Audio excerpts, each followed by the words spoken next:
नमस्कार, मेरा नाम भवतोष फोगाट है और आपका हमारे YouTube channel Shri Satyapal Singh memorial academy में स्वागत है।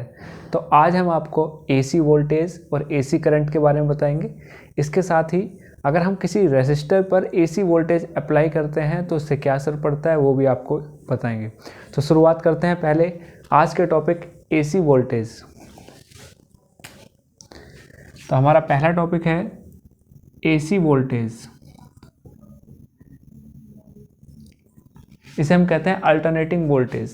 तो अल्टरनेटिंग वोल्टेज ऐसी वोल्टेज होती है जो टाइम के साथ, अगर हमें मान लें ये हमारा एक्सिस है टाइम, तो अगर टाइम के साथ ये साइनसॉइडली वेरी करती है, यानी जिस तरह से एक साइन वेव ट्रैवल करती है उसी तरह अगर हमारी वोल्टेज वाई एक्सिस पे वोल्टेज, एक्स एक्सिस पे टाइम, तो अगर हमारी वोल्टेज टाइम के रेस्पेक्ट में साइनसॉइडली वेरी करती है तो हम उसे कहेंगे AC वोल्टेज। फिर बात आती है AC करंट किसे कहते हैं। तो जो करंट AC वोल्टेज के द्वारा ड्राइव किया जाता है उसे हम कहते हैं AC करंट। अब हम AC वोल्टेज अप्लाई करेंगे रेसिस्टर पर।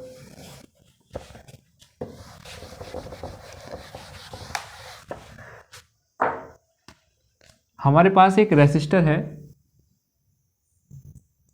और यहाँ पर हम एक AC सोर्स लगा देते हैं, यानी जो AC वोल्टेज जनरेट करेगा। ये रेसिस्टर का काम होता है करंट को अपोज करना।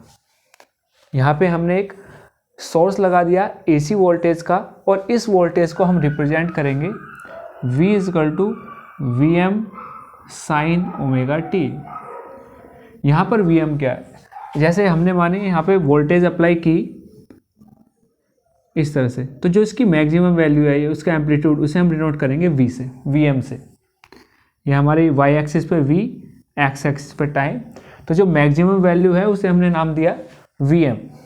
तो इसे हम रिप्रेजेंट किया V = VM sin omega t। Omega angular frequency है। अब KVL क्या होता है कि किसी भी क्लोज लूप में जो टोटल पोटेंशियल डिफरेंस होता है वो 0 होता है। तो KVL के अनुसार जो वोल्टेज है AC वोल्टेज और वोल्टेज अक्रॉस रेसिस्टर दोनों बराबर होंगी। तो from KVL Kirchhoff voltage rule, voltage across AC source वो क्या है VM sin ओमेगा t, ये किसके बराबर होगी, वोल्टेज अक्रॉस रेसिस्टर।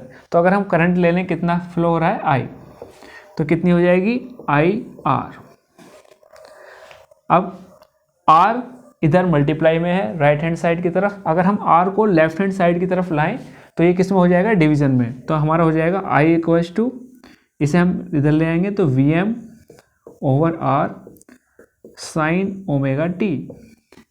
अब ओम्स लॉ क्या कहता है कि at constant temperature potential difference is directly proportional to current, और प्रोपोर्शनलिटी का साइन हटाए तो क्या लग जाता है R। तो ओम्स लॉ क्या कहता है, VM = IR और I = VM/R। मैक्सिमम वैल्यू ले ली हमने इसी तरह करंट की, एम्पलीट्यूड ऑफ करंट। तो VM/R किसके बराबर होगा, ओम्स लॉ से IM के बराबर। तो ये हो जाएगा I = IM sin omega t, यानी करंट के लिए एक्सप्रेशन निकाला हमने। अब अगर इसे माने हम फर्स्ट इक्वेशन, इसे सेकंड इक्वेशन, तो अगर हम दोनों इक्वेशंस को कंपेयर करते हैं V = VM sin omega t और I = IM sin omega t, तो यहाँ पे हम देखते हैं कि दोनों के बीच फेज डिफरेंस 0 है। इसका क्या मतलब है, यानी अगर हम कोई ग्राफ बनाएं इनके बीच में, इस पर डिस्कस करते हैं।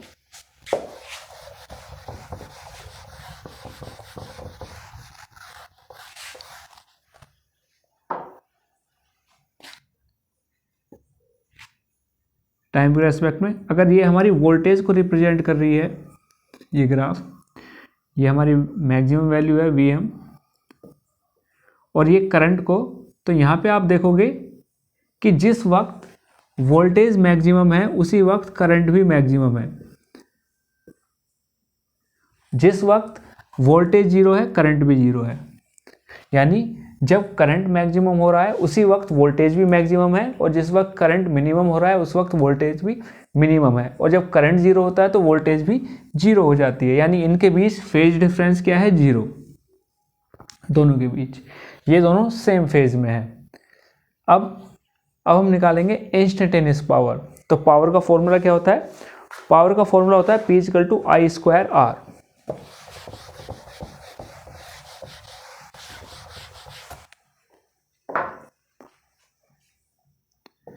P = I square R। ये इंस्टेंटेनियस पावर निकाल रहे हैं हम।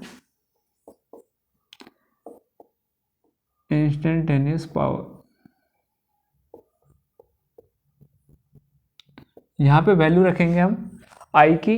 तो अभी हमने निकाला I = Im sin ωt। Im क्या थी? उसकी मैक्सिमम वैल्यू करंट की। तो ये Im sin ωt square into R। अब ब्रैकेट के ऊपर स्क्वायर है तो ये भी क्या हो जाएगा? इसका स्क्वायर हो जाएगा, स्क्वायर ωt इंटू R। इन्हें हम एक तरफ लिख लेंगे। और साइन स्क्वायर ωt इसे हम क्या लिख सकते हैं? ट्रिग्नोमेट्रिक फंक्शन से इसे हम लिख सकते हैं 1 माइनस कोस 2ωt/2। अब इसे हम स्मॉल p से डिनोट करेंगे और इसे अलग अलग कर लेंगे हम। Im स्क्वायर R/2 मल्टीप्लाई कर देंगे अंदर ब्रैकेट के अंदर, माइनस जब इसकी मल्टीप्लाई करेंगे 1/2 Im square R cos 2ωt। अब हम इसका एवरेज लेंगे।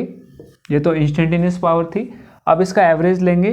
तो ये एवरेज का साइन है तो इस पर कोई असर नहीं पड़ेगा इसका, माइनस ये भी इसी तरह रहेगा Im स्क्वायर ओवर R/2। और यहाँ पे हम लेंगे cos 2ωt।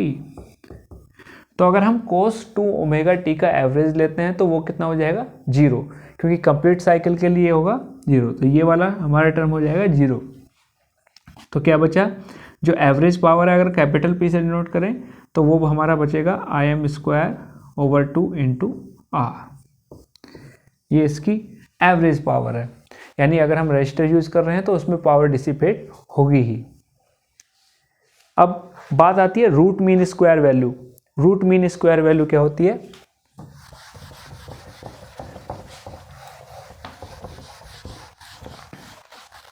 यानी RMS वैल्यू। अगर हमें AC पावर को उसी फॉर्म में रिप्रेजेंट करना हो या एक्सप्रेस करना हो जिस फॉर्म में DC पावर होती है, तो हम करंट की एक स्पेशल वैल्यू का यूज करते हैं जिसे हम कहते हैं RMS वैल्यू ऑफ करंट। तो RMS से मतलब है रूट मीन स्क्वायर। इसे हम किस तरह निकालते हैं? यानी पहला क्या है? R का मतलब है रूट। दूसरा है M का मतलब है मीन। और तीसरा स्क्वायर, यानी रूट मीन स्क्वायर। हम इसे इस तरह से निकालते हैं। तो अभी हमने जो पावर का फॉर्मूला लिखा क्या होता है उससे कंपेयर करेंगे P = I स्क्वायर R के फॉर्म में। तो इसकी वैल्यू क्या आ जाएगी? ये वैल्यू होगी Im स्क्वायर ओवर 2। यहाँ पे स्क्वायर है तो Im बाहर आ जाएगा और ये रह जाएगा √2। यानी अगर हमें करंट की RMS वैल्यू निकालनी है तो क्या करेंगे? जो मैक्सिमम वैल्यू है करंट की अपॉन √2। इसी तरह सिमिलरली अगर हमें VRMS वैल्यू निकालनी है तो क्या होगा?